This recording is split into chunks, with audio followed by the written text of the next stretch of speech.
And I'm out in the field November 13th, and I get a radio message that he and Swanton are dead. And I felt, I don't know, I felt kind of guilty. I just felt like if I was there, I could at least paid back some things.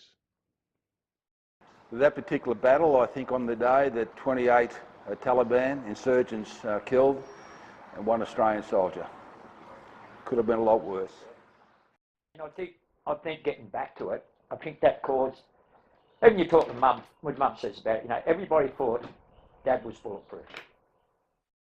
I was asked by Michael Williams to come into the TPI office, and I went in, spoke to him, and then next minute, here's Michael Madden.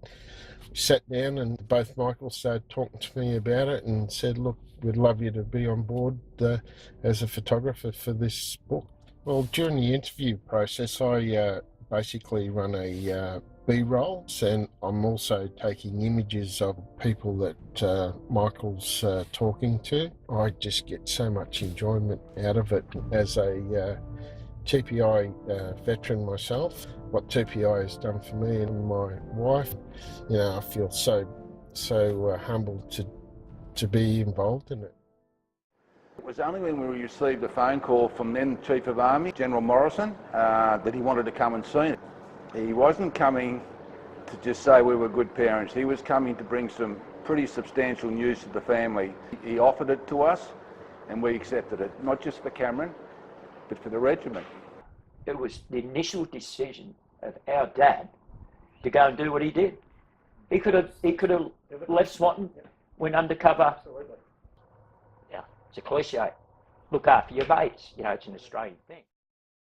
And through these road trips, we found ourselves caught in epic traffic jams and bushfires and all sorts of stuff. When Michael and I go away to places and the light could be such a good lighting, other times it can be so bad, but we get around that and, there's a little bit of magic happens. One that stands out a lot to me is the MacTier VC statue up at Tatura. It's got motion to it and it's such great detail. And at the other end, we've come out and we visited some military bases. Some of the military bases that we've been to is Canungra, and also to the RAF base out at in Wagga Wagga, and the people have been so good.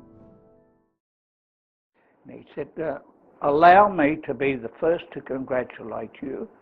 The Queen has awarded you the Victoria Cross. And he led across the table and to shake hands, and I took a pace back and said, oh shit. Ray came over and he said, let's go and have a beer, mate. Got a call from Queensland Museum.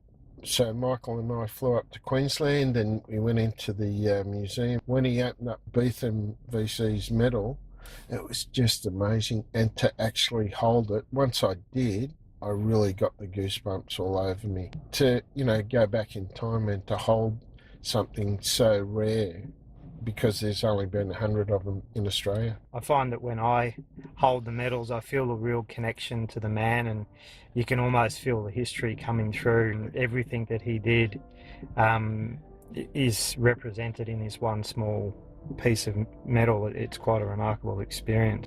Well, it was not something that I thought that as a photographer that I'd be going around cemeteries and taking images of graves, because the grave sites are really quiet and it gives you some really good thinking time.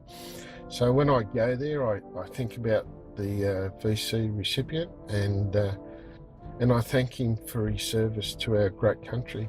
You think of these incredibly famous, heroic and important Australians, and you look at their graves, and in many cases the grave is the size of a mobile phone. It's quite humbling to see, and if you didn't know it was there, you would never see it. That's right. And it speaks, I think, to the humility attached to the award, and it's given you an opportunity to explore your love of photography and really lean into that. Absolutely, it really has. He said the same thing about how compassionate he was with kids over there. and how well respected he was in the Vietnamese community. I was asked to go down and identify the body. He was more than just a good soldier. He was good people, like the Bible says. Anybody that lays down your life for a friend